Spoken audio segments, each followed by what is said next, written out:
Kalian pernah nggak sih dengar kata geometri eliptik? Buat kalian yang pernah dengar kata geometri eliptik pasti bingung. Geometri eliptik tuh apa sih? Nah, kita dari kelompok 1 akan membahas tentang geometri eliptik. So, let's start. Jangan lupa ya disimak videonya sampai selesai. Yang pertama, pengenalan geometri eliptik. Dalam sejarah disebutkan ada seorang matematikawan yaitu Bernhard Riemann memperkenalkan geometri bola sebagai geometri non-Euclid. Nah, hal tersebut membuka ide baru di bidang geometri eliptik yang kemudian memberikan pengaruh besar di bidang astronomi, geografi, dan fisika modern. Dalam pandangan Riemann pada geometri bola, garis merupakan lingkaran besar pada bola yang memuat dua titik. Riemann menganalisis postulat kesejajaran Euclid dan menemukan kejanggalan-kejanggalannya. Dari kejanggalan-kejanggalan tersebut, Riemann mengembangkan teori geometri bola atau geometri eliptik yang sekarang lebih dikenal sebagai teori geometri Riemann. Geometri Riemann memiliki postulat kesejajaran yang menyatakan bahwa tidak ada garis-garis yang sejajar dengan garis lain. Jadi, dua garis selalu berpotongan dan tidak ada dua garis yang sejajar. Yang selanjutnya yaitu perbedaan geometri Euclid dan geometri Riemann. Dalam postulatnya, Riemann mengemukakan bahwa dua garis selalu berpotongan dan tidak ada dua garis sejajar. Dalam geometri Euclid, postulat kesejajaran Euclid yaitu dua garis yang tegak lurus terhadap garis yang sama adalah sejajar. Jadi, geometri Euclid dan geometri Riemann memiliki perbedaan hanya pada postulat kesejajarannya. Diketahui garis L dan M tegak lurus pada N, akan dibuktikan L dan M sejajar. Untuk pembuktian bisa dilihat pada tabel di samping ini. Selanjutnya, kesimpulan dan perbandingan dengan geometri Riemann. Yang pertama, karena ada kontradiksi dengan yang diketahui bahwa L dan M adalah dua garis yang berlainan, maka pengandaiannya salah. Nah, sehingga terbukti nih bahwa L dan M adalah dua garis yang sejajar. Nah, yang kedua, kesalahan pembuktian jika postulat Riemann digunakan, yaitu jika prinsip pemisahan digunakan, nah di mana setiap garis membagi bidang menjadi 2,5 bidang, maka C dan C aksen adalah dua titik yang berlainan, dan pernyataan 7 dapat dibantah. Lalu jika prinsip pemisahan tidak digunakan, C dan C aksen bisa jadi dua titik yang berimpit dan pembuktian di atas kurang benar. Nah, yang ketiga, karena ada pembuktian dua garis berpotongan di dua titik, maka muncul teori baru yaitu geometri eliptik.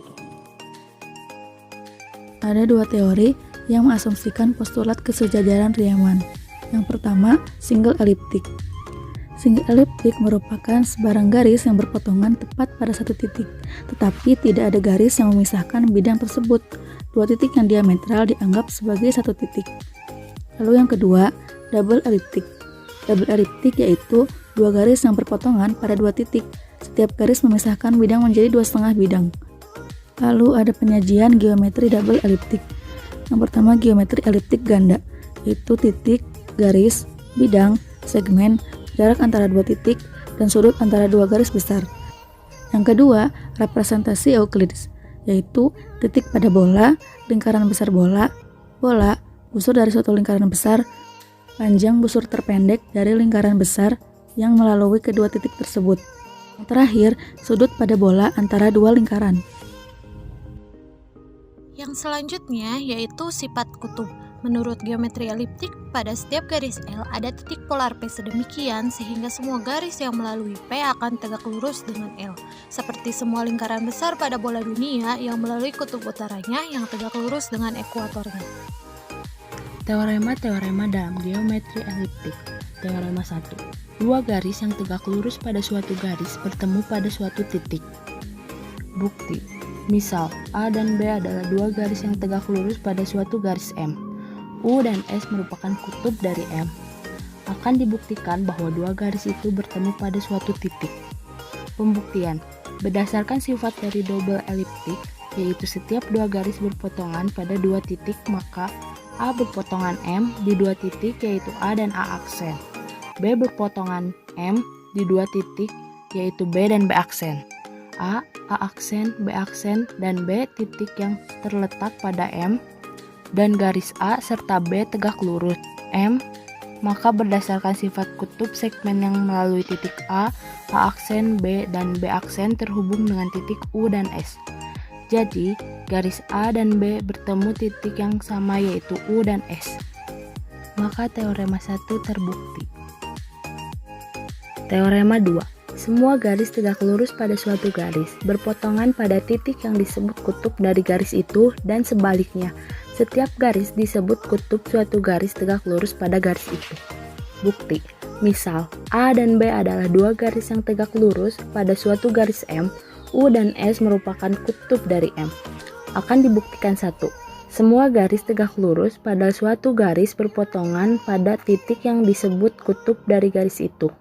Akan dibuktikan 2. Setiap garis melalui kutub suatu garis tegak lurus pada garis itu. Pembuktian 1. Berdasarkan teorema 1, maka dapat disimpulkan bahwa tiap diambil dua titik pada M, dapat dibuat dua garis yang tegak lurus M dan bertemu di titik yang disebut kutub dari garis M.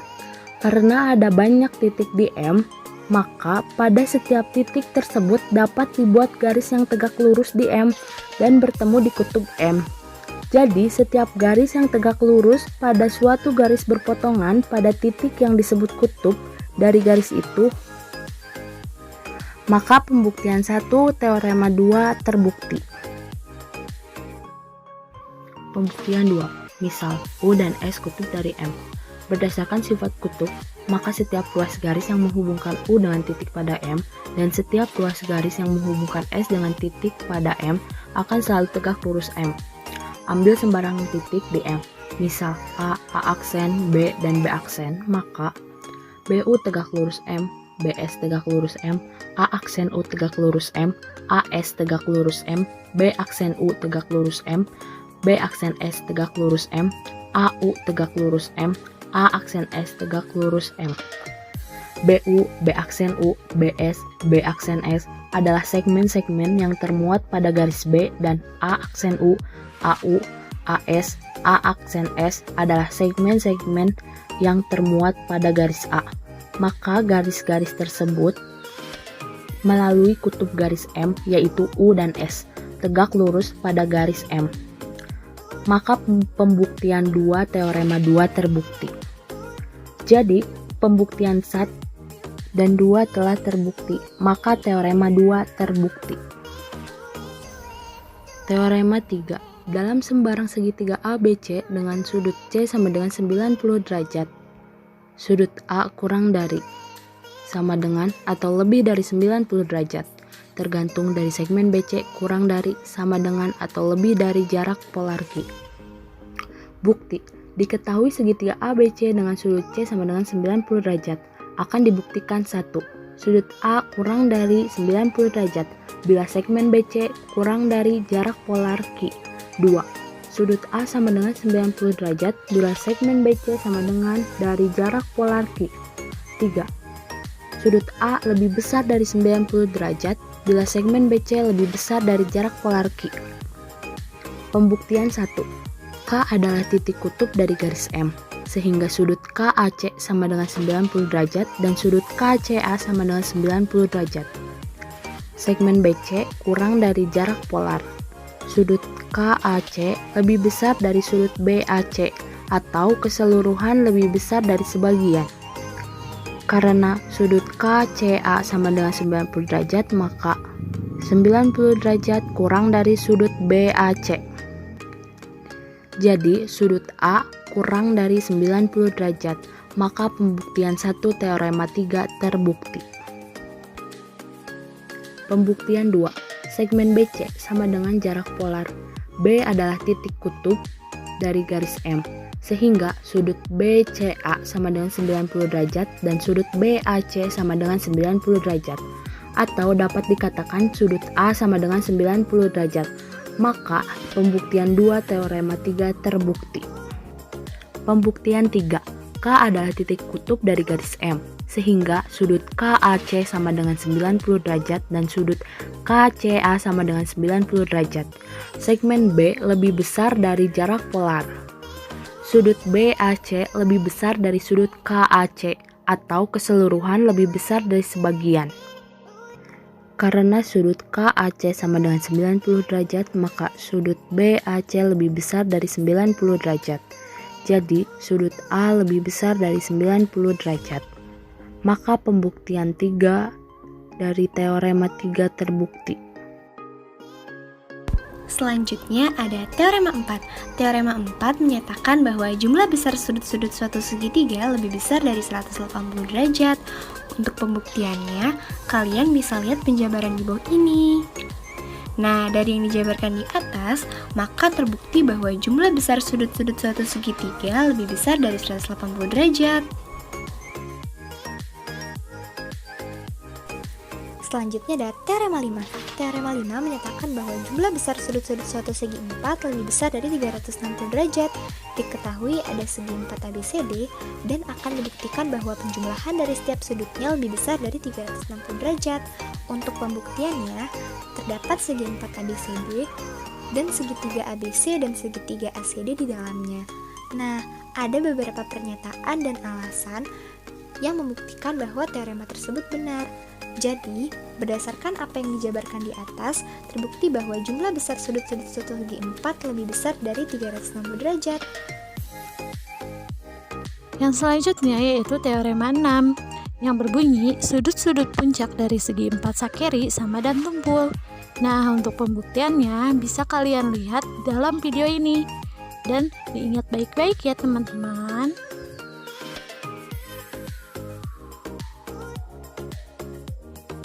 Dan ini adalah lanjutan dari pembuktian teorema 6. Dan teorema 6 terbukti.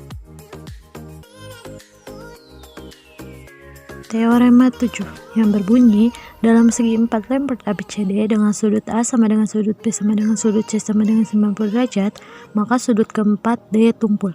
Untuk pembuktiannya bisa kita lihat dalam video ini.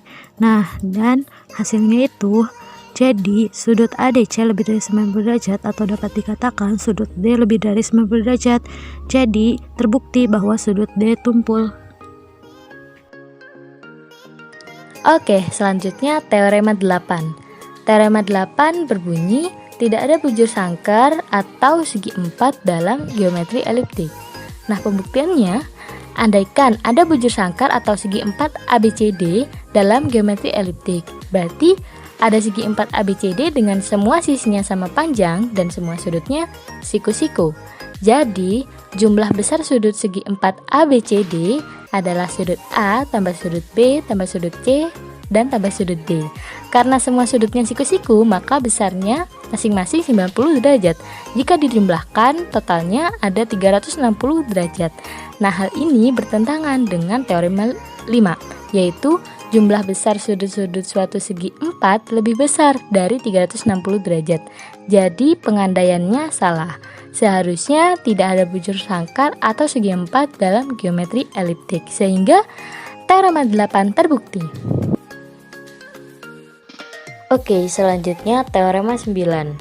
Teorema 9 berbunyi jika 3 sudut, yaitu sudut A, B, dan C adalah sudut-sudut dari segitiga ABC, kongruen secara berurutan dengan sudut A aksen, B aksen, dan C aksen pada segitiga A aksen, B aksen, C aksen.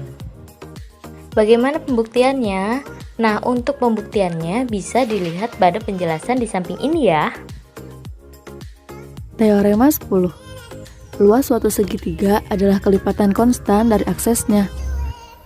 Untuk pembuktiannya bisa dilihat pada penjelasan di samping berikut. Nah, mungkin sekian yang dapat kelompok 1 sampaikan. Terima kasih teman-teman sudah menyimak videonya sampai selesai. Sampai bertemu di video selanjutnya. Bye-bye.